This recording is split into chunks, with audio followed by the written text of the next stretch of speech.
अस्सलाम वालेकुम and welcome to Ease learning.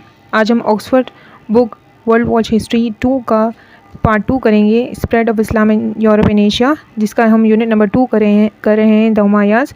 Video start करने से पहले आपसे रिक्वेस्ट है कि अगर अपने चैनल को सब्सक्राइब नहीं किया तो काइंडली सब्सक्राइब कर लीजिएगा। तो चलिए अपनी वीडियो को स्टार्ट करते हैं। हमारा पहला टॉपिक है the rise of Muslim dynastic rule. Dynastic कहते हैं हेरिडिटरी रूलर को, यानी सेम फैमिली मेम्बर्स जो है वो बारी बारी आफ्टर डेथ के बाद जैसे बेटे को मिल गया रूलिंग पावर, इस तरीके से लीडरशिप्स आ रही थी और इसमें मुसलमानों का राइज हो रहा था। उमय्यद डायनेस्टी रही 661 से लेकर 750 सेंचुरी तक, जिसको इस्टेब्लिश किया था अमीर माविया ने। और ये आए थे जब मुसलमान के गाइडेड खलीफा इस्लाम के थे, उनके फ़ौरन बाद अमीर माविया आए थे और उन्होंने अपने एम्पायर को मुंतकिल किया था और अपना कैपिटल बनाया था दमिश्कस, जो कि सीरिया में वाक़ है। अमीर माविया ने ऐसा कोड बनाया था जो कॉपी था बोथ बेजेंटीन और पर्शियन एम्पायर्स की, यानी ऐसा कोड उन्होंने बनाया था जो बेजेंटीन और पर्शियन लोग पहले बना चुके थे। ये कोड सिचुएटेड था एक इम्प्रेसिव पैलेस के अंदर, जहाँ बहुत सारे सर्वेंट्स थे। उन्होंने नॉमिनेट किया था अपने बेटे को यजीद को कि वो उसके मरने के बाद उसकी सल्तनत को संभालेंगे। उमय्यद डायनेस्टी जब तक रही जब तक कि इस पे काबिज़ नहीं हो गए अब्बासीद, जो कि आए थे 750 सेंचुरी में। उन्हें कोई एफ़र्ट नहीं करनी पड़ी थी सर्वाइवल के लिए, लेकिन उन्होंने सक्सेसफुली कवर किया स्पेन को, 700 कॉन्कर किया 756 सेंचुरी में। अब हमारा दूसरा टॉपिक है अर्ली मिलिट्री कॉन्क्विस्ट। उमय्यद खलीफा के रूल के दौरान जैसे उनकी वेव चली थी, मुख्तलिफ खलीफा आ रहे थे, उसी तरह जो है फ़तह का भी सिलसिला मुस्तकिल चल रहा था और ये लोग फैल गए थे ईस्ट और वेस्ट दोनों में। वेस्ट में मुस्लिम आर्मीज़ ने जो है अलाइनमेंट कर ली थी, यानी फ्रेंडशिप कर ली थी बाबर ट्राइब्स के साथ, जिन्होंने मिल के इनकाउंटर किया, यानी हमला किया और पूरा कंट्रोल हासिल कर लिया नॉर्थ अफ्रीकन कोस्ट पर।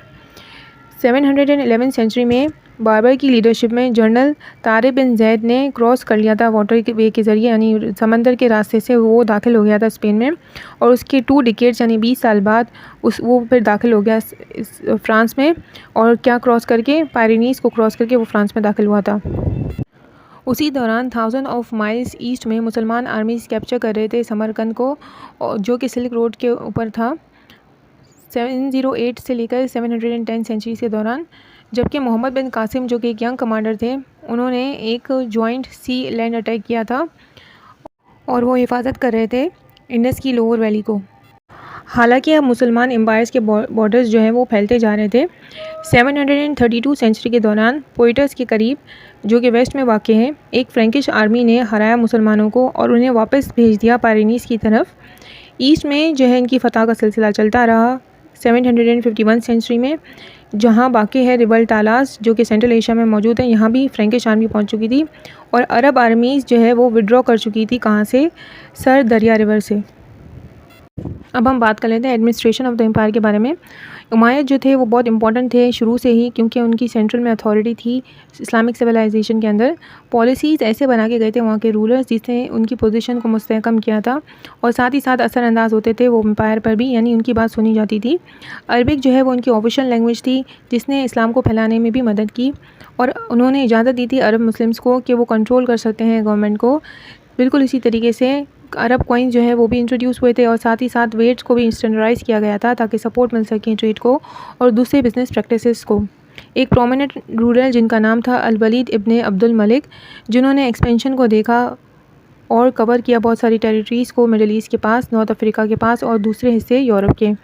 इनकी पॉलिसीज़ बनी थी मेजर सिटीज़ के लिए, जैसे कि दमिश्कस और जेरूसलम के लिए, जो कि बहुत जल्दी ही डेवलप हो गए और सेंटर बन गए गवर्नेंस के, यानी वहाँ पे गवर्नमेंट का सेंट्रल एरिया था वो, और ट्रेड का भी और कल्चर का भी। उमर बिन अब्दुल अज़ीज़, इसके अलावा कि उन्होंने सिर्फ 30 मंथ्स तक ही हुकूमत की थी, उन्होंने अपनी प्रोग्रेस बहुत अच्छी की। वो जाने जाते थे कि उन्होंने बहुत अच्छे सिस्टम रिफॉर्म्स बनाए थे, खास करके उन्होंने अपनी गवर्नेंस और एडमिनिस्ट्रेशन को बहुत इम्प्रूव किया था। उन्होंने बहुत सारे प्रोजेक्ट बनाए थे पब्लिक वर्क के लिए, लोगों के लिए, जैसे कि रोड्स, कैनाल्स, मेडिकल डिस्पेंसरीज़ और जो रेस्ट हाउसेस हैं ट्रैवलर्स के लिए, ये भी बनाए थे। इनकी रीजन के दौरान जो एनुअल रेवेन्यू था पर्शिया का, वो बहुत ऊपर गया था। साथ ही साथ सीरियन आर्मी जो है वो बन गई थी उमय्यद की स्ट्रेंथ की वजह से, और उन्होंने एक यूनाइटेड एम्पायर बनाया था और अपने रूलर्स को अलाउ किया था कि वो कंट्रोल कर सकते हैं जिसको वो फ़तह करेंगे उन प्रोविंसेस पे। ये एम्पायर फैल गया था बहुत ज़्यादा दूर तक, इंडस से लेके जो कि एशिया में वाक़ है, और कहाँ तक, आइबेरियन पेनिसुला, जो कि स्पेन में वाक़ है, यहाँ तक ये इनका एम्पायर फैल चुका था। होप आपको अच्छे से समझ आया होगा। अगर आपको वीडियो अच्छी लगती है तो काइंडली लाइक करें, शेयर करें, सब्सक्राइब करें। अपनी नेक्स्ट वीडियो में हम इसकी आगे कंटिन्यू करेंगे।